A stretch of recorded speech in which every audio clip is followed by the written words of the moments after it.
काँक्रीटच्या जंगलात हरवलेला आपला श्वास कधीतरी मोकळा व्हायला हवा असं वाटतं ना. जिथं मोबाईलच्या नोटिफिकेशनपेक्षा पक्ष्यांचा आवाज जास्त ऐकू येईल. सिमेंटच्या भिंतीऐवजी मातीचा सुवास मनाला भिडेल आणि चुलीवरच्या झणझणीत जेवणाची लज्जत चाखायला मिळेल. आज आपण एका अशा ठिकाणी आलो आहोत जिथं आपल्या या सगळ्या इच्छा पूर्ण होणार आहेत.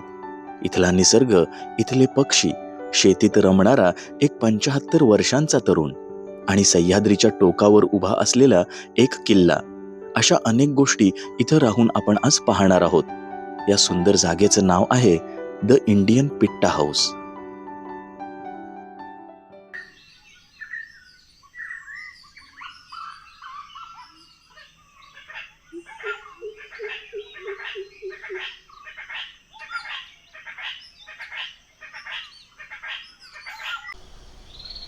जादुई सकाळ म्हणजे नक्की काय असतं ते मी इथं सकाळचा चहा पीत अनुभवलं. चहा पिऊन झाल्यानंतर आम्ही पक्षी निरीक्षणासाठी बाहेर पडलो.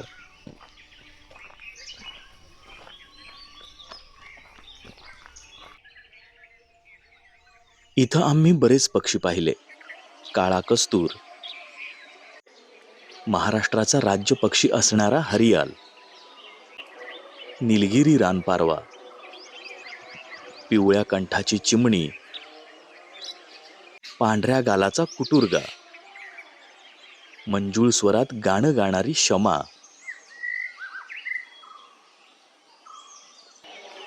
आणि काळटोप हळद्या. मन भरेपर्यंत पक्षी निरीक्षण करून आम्ही पोटपूजा करण्यासाठी होमस्टेवर परतलो. हे काय आहे? बेलफळ मुरंबा. बेलफळाचा मुरंबा.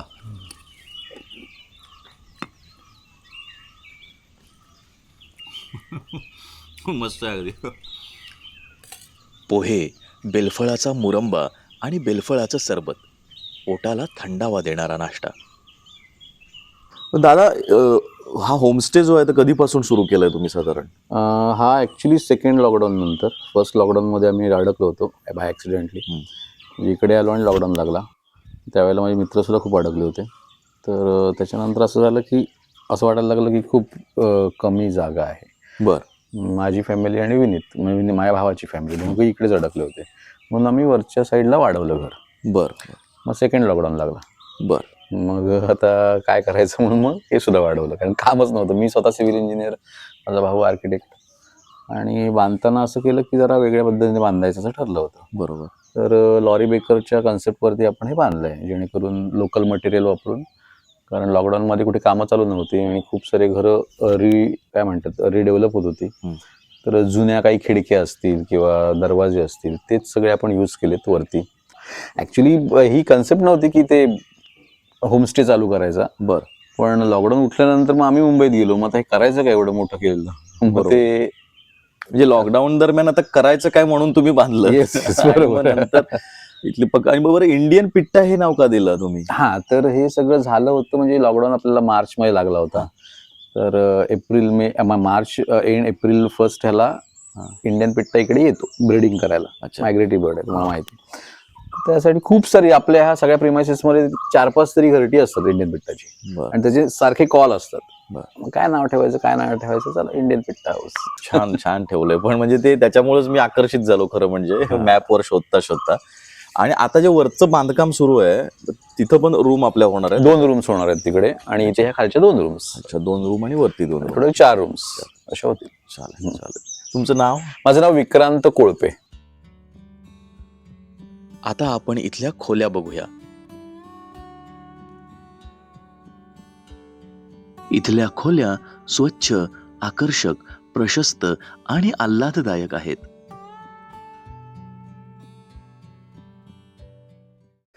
आपल्यासोबत विक्रांत दादांचे बाबा इथं आहेत आणि त्यांनी या होमस्टेच्या मागच्या बाजूला एक छानपैकी छोटंसं शेत केलेलं आहे. त्याच्यामध्ये बऱ्याच भाज्या आणि फळझाडं पण मला दिसत आहेत. तर काका, याविषयी आम्हाला थोडीशी माहिती द्या. काय झालं, मी ॲग्रिकल्चर ग्रॅज्युएट आणि बँक ऑफ महाराष्ट्रामध्ये जवळजवळ 34 वर्ष सर्व्हिस केली. त्यानंतर आपण शेतीमध्ये काही ठोस असं केलं नाही म्हणून मी रिटायरमेंटनंतर इकडे आलो आणि इकडे काहीतरी शेतीत करावं म्हणून इरिगेशन बोर मारली. बोरनंतर ठिबक सिंचन केलं आणि यावर्षी नव्यानं मी भाजीपाला लागवड केली आहे, बरं. ज्याच्यात भेंडी आहे, गवार आहे, काही कलिंगणाचे काही वेल आहेत, बरोबर. दुधी आहे. आणि खऱ्या अर्थानं इथे शेतजमीन होती, ती शेतजमिनीला काम करायला माणसं मिळत नाहीत. त्यांचं रेट लक्षात घेता हा जो माझा सुद्धा हा प्रकरण आहे हां. ते आतबट्ट्याचंच आहे. पण बरं. आपल्याला काहीतरी करायचं समाधान याच्यातून मिळतं. यावर्षी नव्यानं मी भोपळा लागवड केली आहे बरं. आणि भोपळा लागवडमध्ये बऱ्यापैकी पैसे मिळतील असं मला वाटतं. बरं. पण शेतीत खरं म्हणजे आतबट्ट्याचाच व्यवहार आहे. एक तर इकडे वाळू उपसा ज्या प्रमाणात होतो तिकडे लोक जातात आणि शेतीत काम करायला माणसं मिळत नाहीत. तर बरं. अशा पद्धतीचं थोडंफार इथे काजू लागवड आहे, चिकू आहे, नारळ बाकी इथे होऊ शकला नाही. 10 झाडं लावली, त्यातलं एकही झाड जगलं नाही, ते भुंग्यानं खाऊन टाकलं. तर त्या पद्धतीचं कसं त्याचं हे करावं हा माझ्या पुढचा प्रश्न आहे. आणि साधारणपणे समुद्र सपाटीपासून तुम्ही आत 50 किलोमीटर आलात तर नारळ आंबा व्यवस्थित वेळेवर होत नाही आणि तो होतो तो कॅनिंगला द्यावा लागतो, त्यामुळे बरं. पैसे मिळत नाहीत. पण चांगलं उत्पन्न देणारं कॅश क्रॉप कुठलं आहे तर काजू आहे. तर काजू लागवड त्यासाठी मी केलेली आहे. आणि हे तुम्ही पाहाल इकडे मोठ्या प्रमाणावर म्हणून गवार लावली आहे. तर गवार काढायला माणसं मिळत नाहीत, इतकी परिस्थिती वाईट आहे. आणि खऱ्या अर्थानं पॉलिनेशनसाठी आवश्यक असते मधमाशी. आता ही जी हे हाईव आहे हे नॉन स्टिंग हाईव आहे. नॉन स्टिंग म्हणजे ती स्टिंग करत नाहीत, स्टिंगलेस बी आहे ना, पण त्याचं मध कलेक्शन खूप छोटं आहे. परंतु ती पॉलिनेशनसाठी खूप महत्त्वाची माशी आहे. म्हणजे हे जर मी आमच्या बागेत पण ऑर्चर्डमध्ये पण लावलं आहे आणि इथं बागेतसुद्धा ही हाईव लावलेलं आहे. यानं पॉलिनेशन जास्त चांगलं होतं. म्हणून ह्या मधमाशा चावत नाही, मधमाशा चावत नाही, स्टिंगलेस बी आहे. म्हणजे तिला तो काटाच नाही, नाही, काटाच नाही आहे. स्टिंग नाही. बरं. बरं. तिथं मध कलेक्शन साधारणपणे वर्षाकाठी 250 मिलीग्रॅम वगैरे मिळतं. मी काही मध कधी काढला नाही. एक्सक्लुझिव्हली मी पॉलिनेशनसाठीच या 2 हाईव्ज वापरतो. हे मी 5,000 रुपयाला आमचा एक मित्र आहे त्याच्याकडनं विकत आणलं आणि त्याचं मग त्याची कॉलनी परत एका दुसऱ्या पेटीत केली.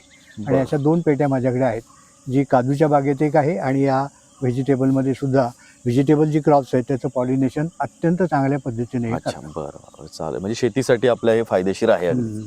पण छान आहे इकडे एकूण. आणि इथं पक्ष्यांची एवढी ऍक्टिव्हिटी इथंच आहे की आम्हाला कुठं बाहेर जायची गरज नाही पडली आहे. इथंच बरेच पक्षी आम्ही बघितलेत. धन्यवाद काका. थँक्यू.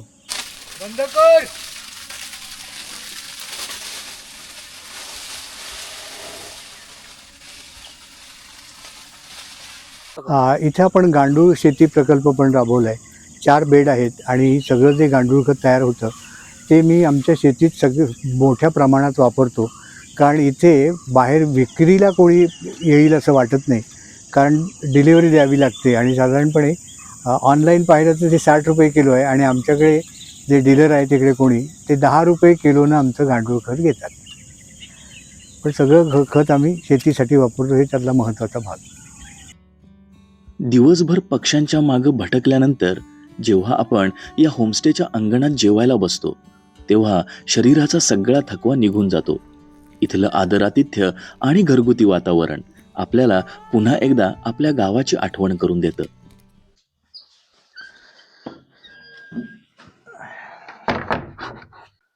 आता मस्त अर्धा तास विश्रांती झालेली आहे, अगदी फ्रेश झालेलो आहोत आपण आणि इथून जवळच असणाऱ्या महिमत गडाला भेट देण्यासाठी आता आपण जातो आहोत. इथून साधारणपणे एक अर्धा पाऊण तासाचा रस्ता आहे. मस्त उंच डोंगरात आहे आणि तिथूनच सूर्यास्त पाहण्याची मजा सुद्धा आपण घेणार आहोत. सह्याद्रीच्या उंच उंच डोंगर रांगा पाहत आम्ही किल्ल्याच्या दिशेनं जात राहिलो.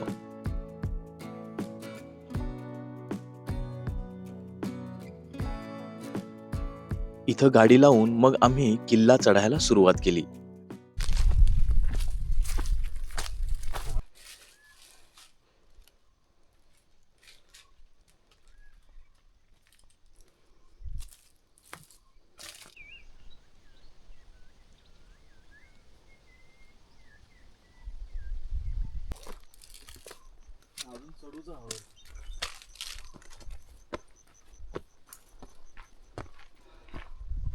पॉवरफुल झकास.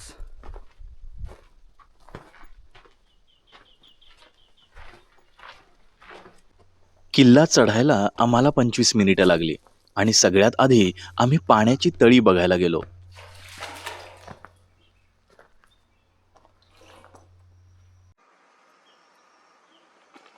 सह्याद्रीच्या कड्यावर इतिहासाच्या खुणात जपत उभा असलेला एक छोटा पण ऐतिहासिक किल्ला म्हणजे महिमतगड. रत्नागिरी जिल्ह्यातील संगमेश्वर तालुक्यात वसलेला हा गड मराठा काळात मुख्यतः चौकी म्हणून वापरला जात होता. आज इथं दिसतात ते फक्त तटबंदीचे अवशेष आणि पाण्याच्या टाक्या. इथं विठ्ठला देवीचं मंदिर आहे, छोटंसं हनुमान मंदिरही आहे, एक शिवलिंग सुद्धा आहे. इथली प्रत्येक गोष्ट इतिहासाची साक्ष देते. मंदिराच्या पूर्वेला असणाऱ्या दाट जंगलातील पायवाटेनं चालत पुढे गेल्यानंतर समोर उलगडतं सह्याद्रीचं अप्रतिम दृश्य. इथून दिसणारा सूर्यास्त केवळ अप्रतिम.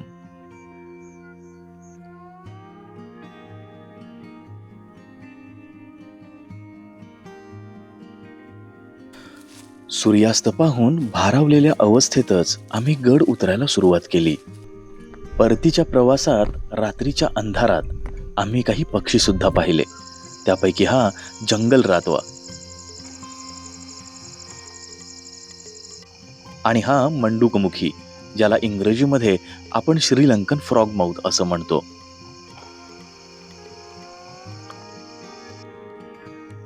त्यानंतर मात्र कुठंही न थांबता आम्ही सरळ होमस्टेला परत आलो.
ओले काजूगर घातलेलं चुलीवर शिजवलेलं चिकन आणि गरमागरम भात, असा भन्नाट बेत रात्रीच्या जेवणासाठी होता.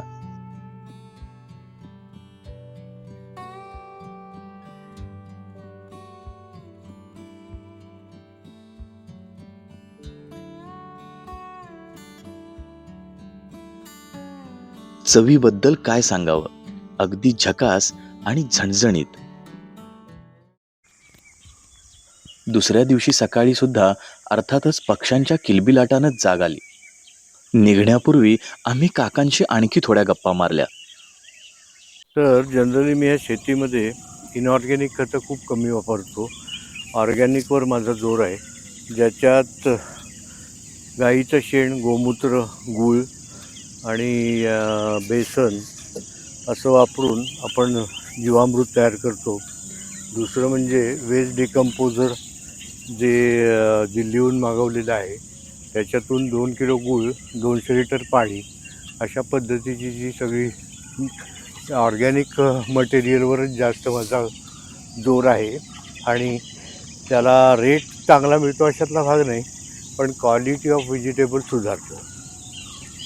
काकांची गप्पा मारून झाल्यानंतर मस्तपैकी फोडणीच्या भाताचा नाश्ता केला. 2 गोष्टी अजून बघायच्या बाकी होत्या. होमस्टेच्या परिसरात धनेश पक्षासाठी कृत्रिम घरटी लावलेली आहेत. धनेश हा संकटग्रस्त प्रजातीत मोडतो. प्रचंड प्रमाणात होणाऱ्या वृक्षतोडीमुळं त्याच्या अधिवासावर गदा आली आहे. शिवाय घरटं करण्यासाठी ढोली असणाऱ्या मोठ्या झाडांची कमतरता हे त्यामागचं कारण. लवकरच धनेश पक्षी यात घरटं करेल आणि त्यांची संख्या वाढेल अशी आशा मनाशी धरून आम्ही इथल्या नदीवर गेलो. नदीचा परिसर खूप सुंदर आहे. निसर्गाच्या कुशीत काही ठिकाणं अशी असतात जी फक्त पाहायची नसतात तर अनुभवायची असतात. इंडियन पिट्टा हाऊस ही अशीच एक जागा, जिथं पक्ष्यांचा किलबिलाट, शांत जंगल आणि साधं मनाला भिडणारं आयुष्य अनुभवायला मिळतं. जर तुम्हालाही शहराच्या गोंगाटापासून दूर जाऊन निसर्गाच्या जवळ यायचं असेल तर इथं एकदा नक्की या. कारण इथं येऊन कळतं की खरी शांतता कुठं आहे. पुन्हा भेटू अशाच एका नव्या ठिकाणी. तोपर्यंत निसर्गाशी जोडलेले रहा.